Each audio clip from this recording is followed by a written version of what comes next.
All right, we got a 2020 Land Rover Discovery here today.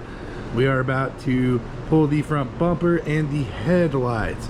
I'm actually pulling the engine out of this, which is a bigger, longer video, but we're gonna make this one along the way here. Also, I just wanna say I really hope this does help somebody out. If it does, put it in the comments, because I drove over an hour round trip to get this stupid camera because I forgot it at my house. But here we go, we're gonna get right into it. So you're gonna wanna get it up in the air, we're gonna get a tire off, and then I will pick up from there. All right, here we are. We are on the driver's side. I got the tire off. We're gonna come in here and get right to it. So, first things first, we need to get this wheel liner off, and it's actually sectioned out nicely for us so we don't have to pull the entire thing.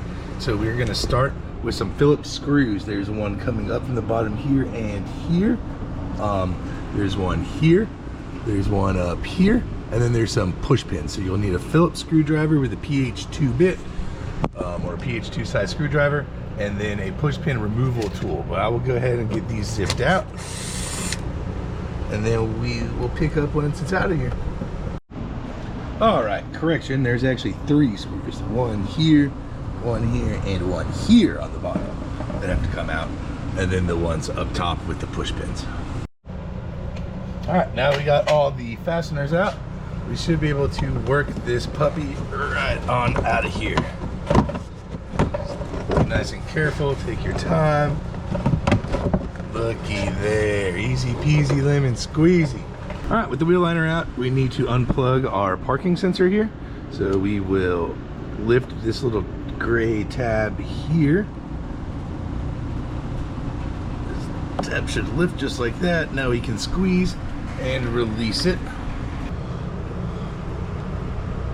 Okay, let's just take the sensor out like that, and now we will unplug it. Ay, ay, ay, ay, ay.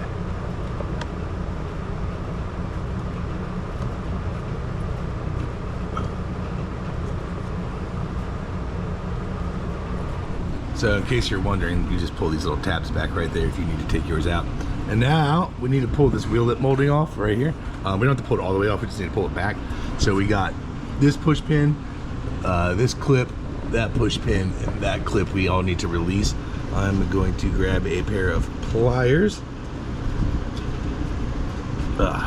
and squeeze on this back side so that way we don't damage the clip as I pull it out. All right, so I'm gonna come in here with these channel locks and just gently kind of mush this clip in. Try and get it on all angles, there we go, while applying some outward pressure. Now we will do the same thing for this top clip. Okay. This is stupid.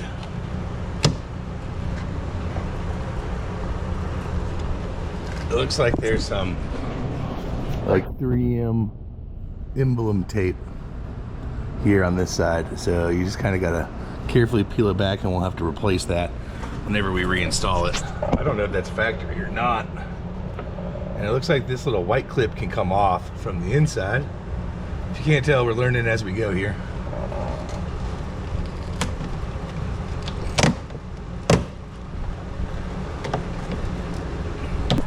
All we're trying to do is free it up to this bumper seam right here, because this is coming off of the front. On the bottom side here, we got a 10 mil, a 10 mil, and a third 10 mil way up in there. We need to zap those puppies out, and then we should be able to pull the front of this bumper free. So let's get those out, and then we'll see what it looks like.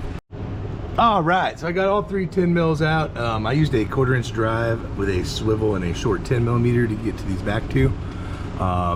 But now it looks like we do need to unplug this plug here, whatever that goes to. Off by sliding this way. Oh, there it went. Haha! Yeah.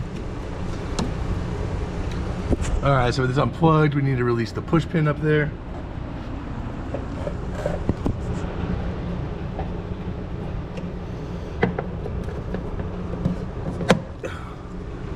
There we go, that's out, and we got one more Phillips screw that's hidden up in here we need to take out. So we'll shoot that one out.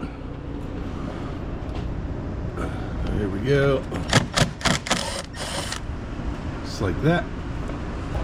Okay, and that should make the entire top side free here with that screw out. So now I'm gonna raise it up and we're gonna look on the bottom for fasteners down here. All right, here we are on the underside, and we got a handful of T30 Torxes we need to take out. We got one here, one here. There should be one there, but it's missing from a previous repair. That one's also missing. Huh, that's weird. Huh. I'm pretty sure this thing's only been to a dealership. Maybe not, he bought it used. But all right, let me get those two out that are in there, but it should be obviously 4. And then we should be able to start working this thing forward. So we'll bring it back down after that. And now we should be able to grab the bumper right here, and we're going to pull it down at this angle and out this way to try and unclip it from the bottom of this headlight here. So let's see how that gets.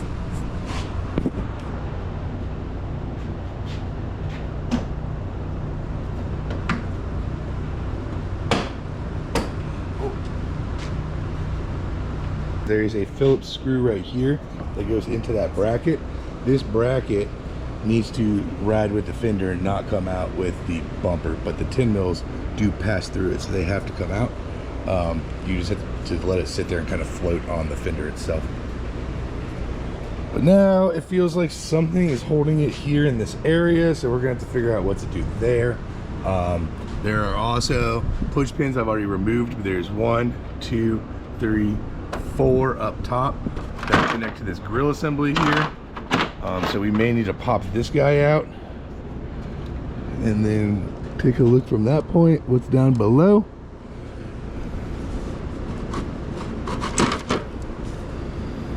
I've been looking up the repair guide and see how you're supposed to do this. This grill can be removed as is. So you take out these 4 push pins. They actually, according to the guide, it should have scrivets, which is like the screws with the push pins, but somebody's replaced them previously. So once you do that, it's kind of free like this. They want you to grab the lower vein here and just yank it forward, and that's how you pop it out. So we're gonna give it a whirl. Ow! Almost tripped on my jack.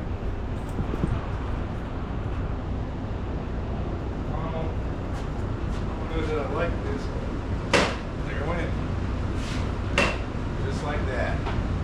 Ha-ha! Wow, that worked way better than I thought it was going to. Now let's see what that opened up for us. Oh, look at there. We got more bolts holding it on up here. Yay!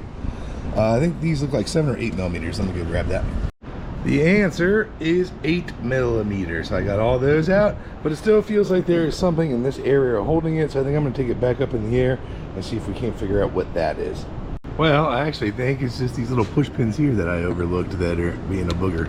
So we'll turn those and drop them out. I think there's 4 of them. I think that may get us free, at least to the point that we're trying to get to. Just like that. Maybe now. If this can come forward? No. Why? All right, I figured it out finally. So this little cover has to come off, and you have to pull the dickens out of it once you have those little tabs unscrewed to release these clips right here. So, you know, if you're ever doing something like this, these bumpers are pretty similar, but if it's your first time, you gotta be very careful and patient going through it. But in this case, yeah, I figured out you just give it a pop. And then there's 2 little screws up underneath here I saw. Let me see if I can't get you a shot of me doing it.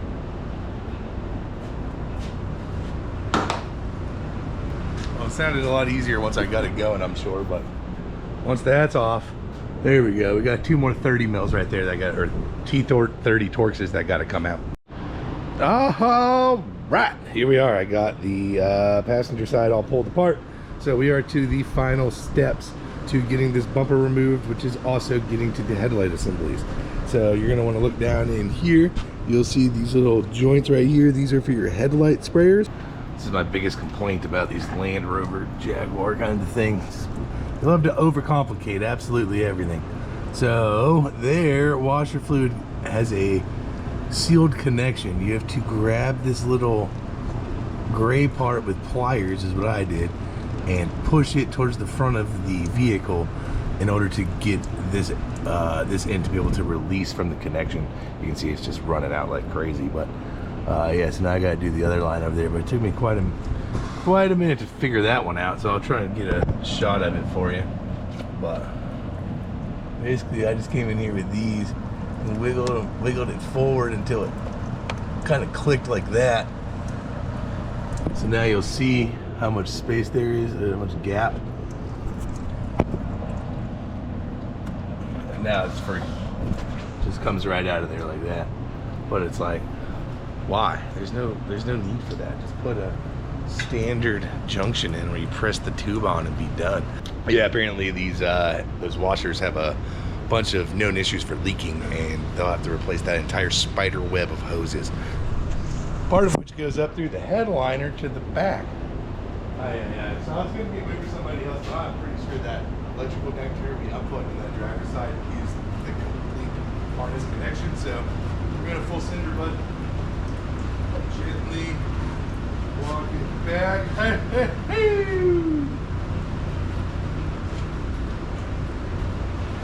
That's what I'm talking about. All right, here we are with the bumper off. We are ready to remove the headlight assembly. So it has 3 10mm bolts holding it on. You have one up here, and one vertically right down there underneath the hood latch. We'll take those 3 out, and then we're going to pull it in the forward direction. It has 2 little pegs, one down here and one up here, that hold it in that direction. You'll also notice when you take it out that this bolt down here is longer and has blue Loctite on it, so don't forget where that goes. But now we are ready to give it a little pop. So we'll just grab it with our hands here and work it forward just like that. It'll come right on out of there. Then